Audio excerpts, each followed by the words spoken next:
Hello there, soul family. Nice to see you. I'm sorry it's been so long. I have been involved in some rather stressful events as of late. Um, and if you've been following me on Instagram, you probably know that. I did go to jail recently over some old issues.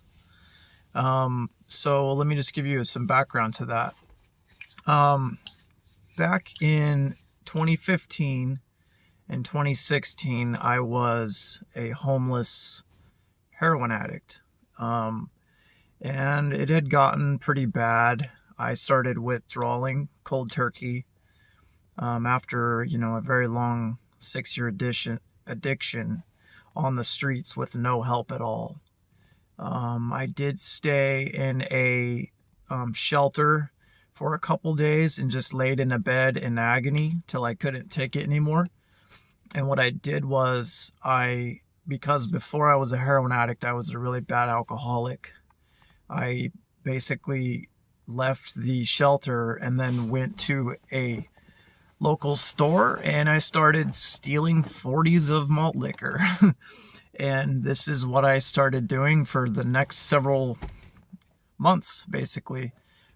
For 2 months around that time, all I would do is go into local corporate stores and steal malt liquor 40s, and I would just get blacked out, and I would usually start going crazy in public, whether it was throwing rocks at cars or breaking signs, shit like that. Anyway, and then I would get arrested and I would get, trespassing, disorderly conduct, stupid shit like that. So during this time, I had managed to rack up around 4 misdemeanor charges. So what had happened was I got caught in what I like to call a trinity of death. I would go from the streets to jail, to the streets, to the ER, to jail, to the streets. Usually it was like this. It would go jail, streets, ER, jail, streets, ER. And this happened, I shit you not, man, a handful of times. And see, the problem was I had insurance. I had health insurance, and the whole time I was just trying to get into a detox clinic.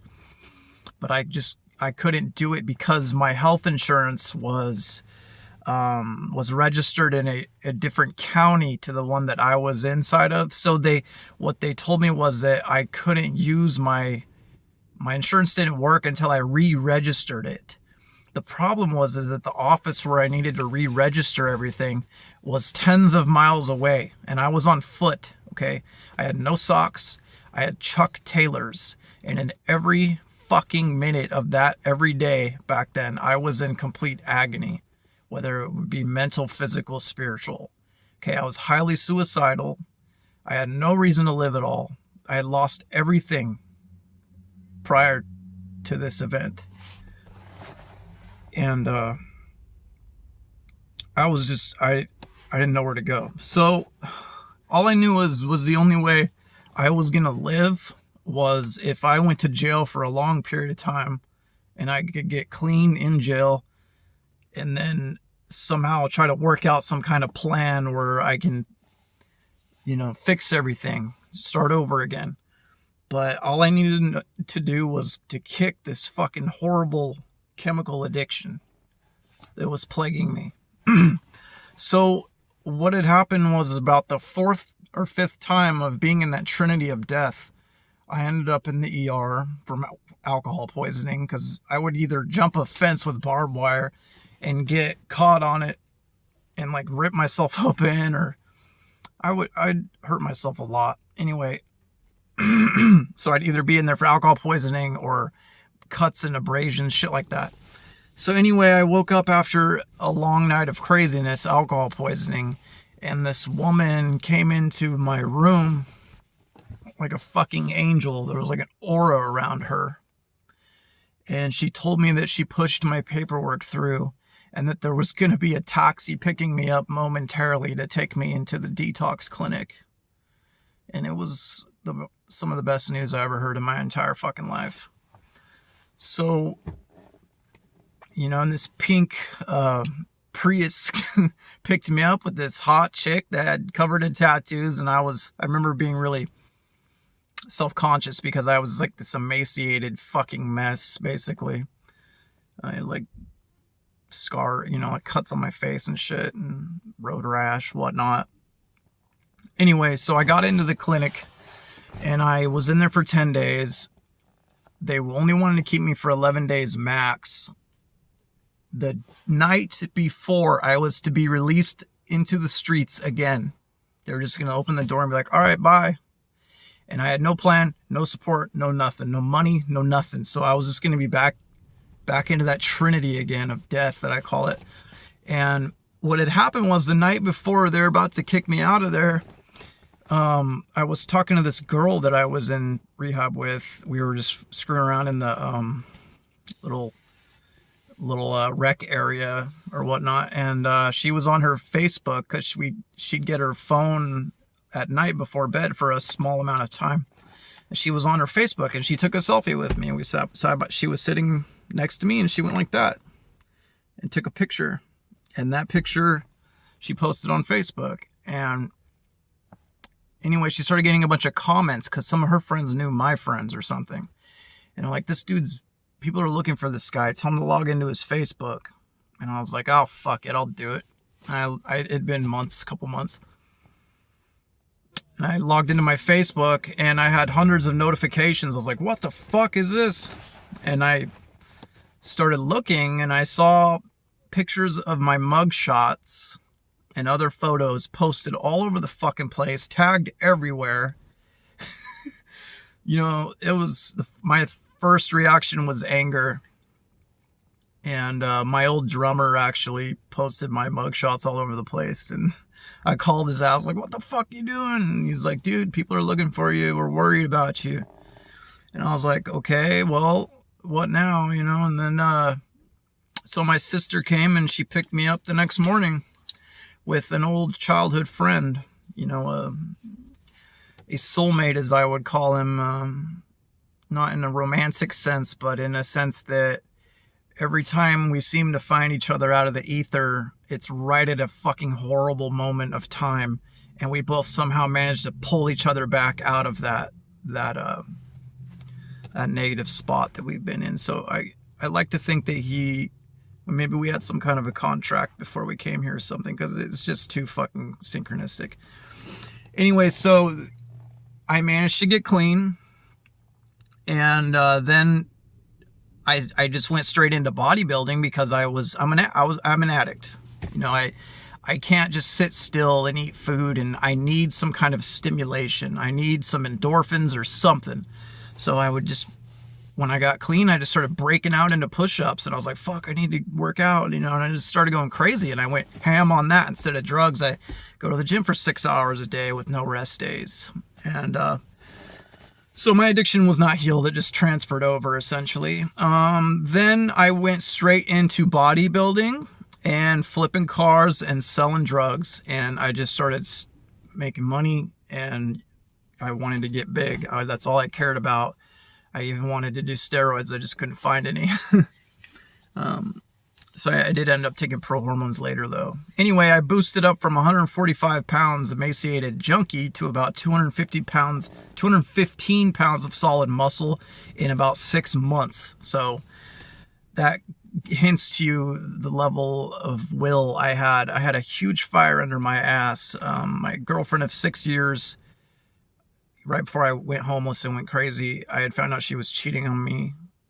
We got separated to get clean, and she started cheating on me within a couple weeks. That was, I don't blame her for that. That's the power of the drug that it had over us.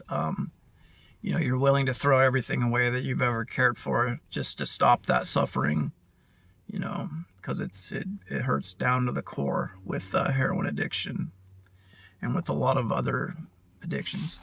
So anyway, I started just kind of fucking up again. I wasn't happy, you know, because prior to this, I had astral projected a couple of times. I knew about spirituality.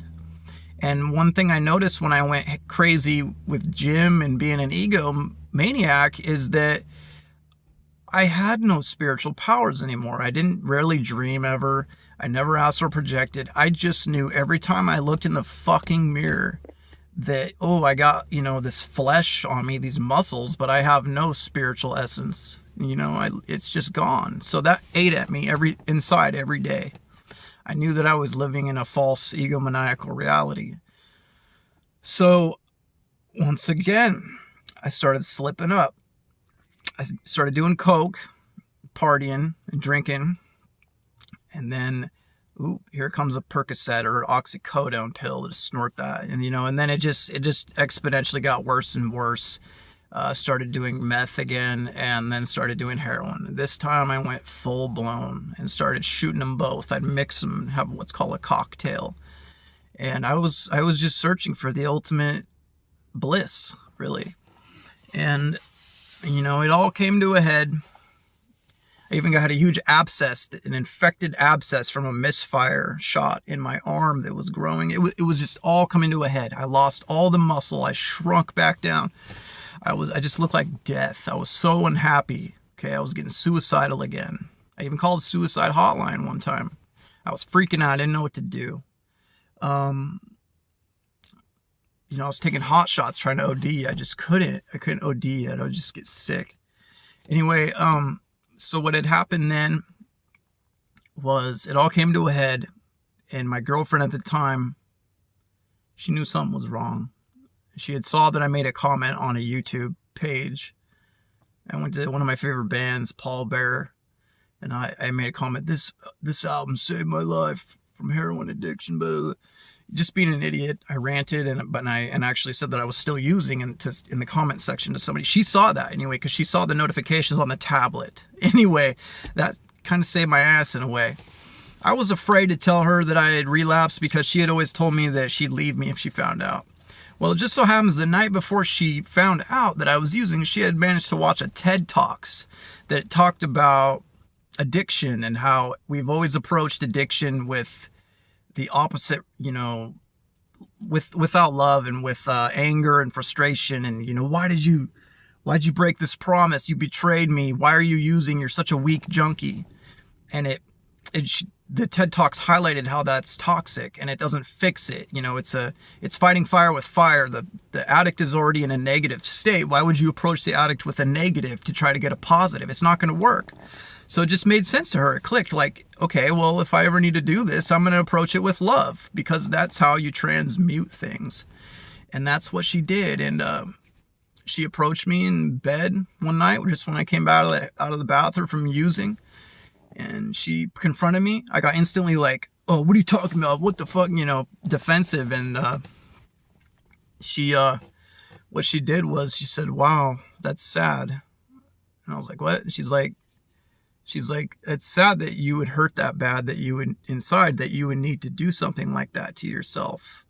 And this, you know, started, my emotions were creeping up. And anyway, she started showing me love and affection and empathy, compassion, things that I've